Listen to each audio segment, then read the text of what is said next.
Olá, um bom dia para você. Agora são 9 horas e 37 minutos. É hora de notícias na TV Canção Nova nesta segunda-feira, 24 de abril de 2023. Semana só está começando e por aqui você fica bem informado com os principais destaques da manhã. Começamos mais um boletim de notícias ao vivo, direto de São Paulo. E aí você confere imagens da capital paulista. Hoje a previsão é de sol com algumas nuvens, não tem previsão de chuva. Temperatura mínima é de 16 e máxima de 27 graus. Em Roma, o Papa Francisco rezou no domingo a oração mariana Regina Coeli. Em seu discurso antes da oração, o Santo Padre fez uma reflexão do Evangelho do terceiro domingo de Páscoa, que narra o encontro de Jesus com os discípulos de Emaús. Francisco destacou a importância de fazermos a leitura da nossa vida com Jesus. Bom dia, Danúbia. Bom dia, bom início de semana a todos. É isso mesmo, o Papa Francisco afirmou que assim como os discípulos de Emaús, diante dos acontecimentos, podemos nos encontrar perdidos, sozinhos e incertos com muitas perguntas e preocupações. E convidou a todos a dedicar um momento todas as noites a um breve exame de consciência para reler o dia com Jesus e aprender gradualmente a ter nas situações o mesmo olhar de Cristo. Ao final, o Papa Francisco falou dos novos beatos franceses, Enrico Planchat, sacerdote da Congregação de São Vicente de Paulo, e Ladislau Radic, e 3 companheiros, sacerdotes da Congregação dos Sagrados Corações de Jesus e Maria, beatificados em Paris no último sábado. O Papa também recordou da sua viagem apostólica à Hungria, que começa na sexta-feira e vai até o dia 30 de abril. Agradeceu aos que estão preparando esta visita e pediu a todos que o acompanhem com a oração durante a viagem. Francisco alertou que a situação no Sudão continua grave e renovou seu apelo para que cesse a violência e se retome o caminho do diálogo. E a seguir, o Santo Padre pediu para não nos esquecermos do povo ucraniano afligido pela guerra. De Roma, Danúbia Gleiser para o Boletim de Notícias. Obrigado, Danúbia.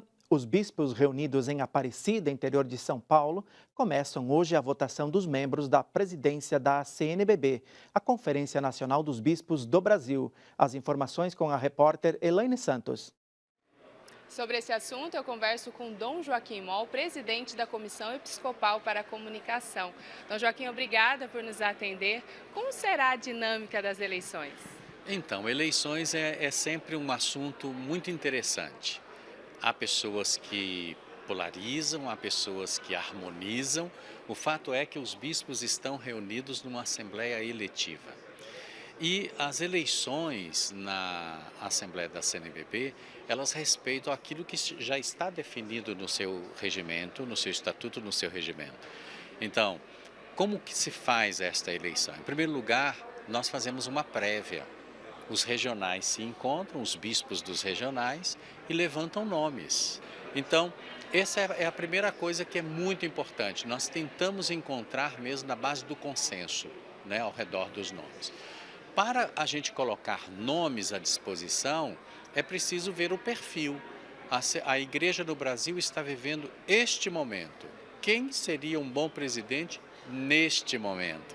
Então, para ficar uma coisa bem sintonizada.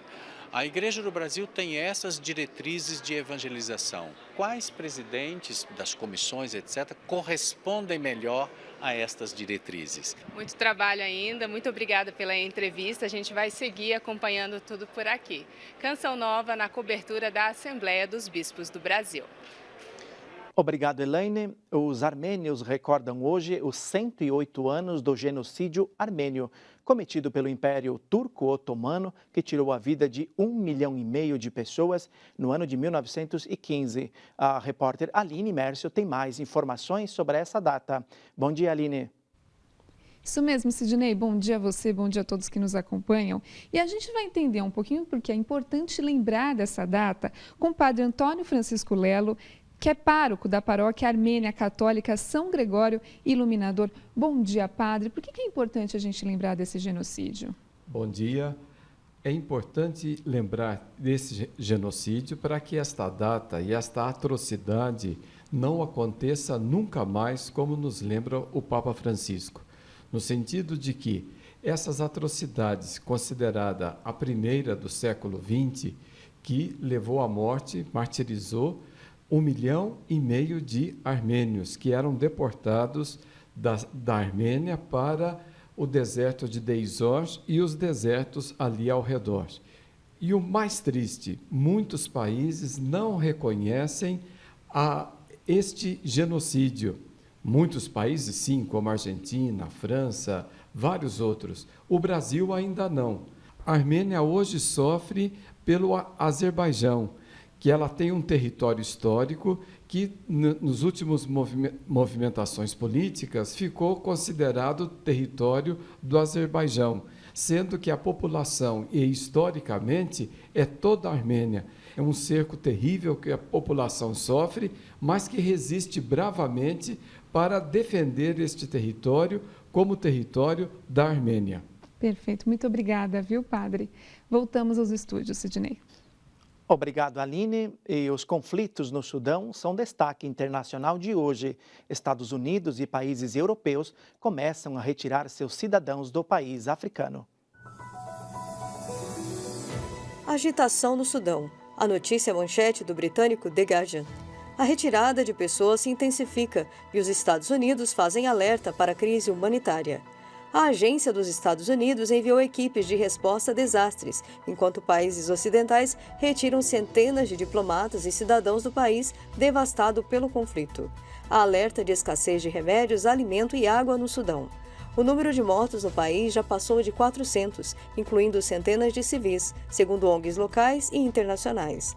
Analistas acreditam que o total real de mortos e feridos pode ser ainda maior.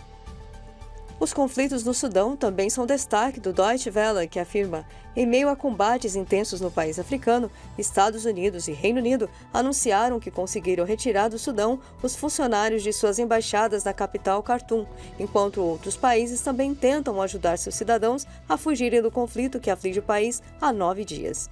Batalhas ferozes entre o exército sudanês e um grupo paramilitar já mataram mais de 400 pessoas. Direto de Brasília, o repórter Francisco Coelho traz informações sobre a viagem do presidente Lula a Portugal e a operação da Polícia Federal em obras do Departamento Nacional de Infraestrutura e Transportes, o DENIT. Bom dia, Francisco. Bom dia para você e para todos. O presidente Lula segue em agenda internacional. Em Portugal, participa de um fórum empresarial e viaja a bordo de aeronave militar brasileira incorporada à Força Aérea Portuguesa. Brasil e Portugal assinaram acordos para reconhecimento nos dois países de diplomas universitários e da Carteira Nacional de Habilitação. O presidente brasileiro também afirmou que está próximo um acordo comercial entre União Europeia e Mercosul. Depois de Portugal, Lula segue para a Espanha.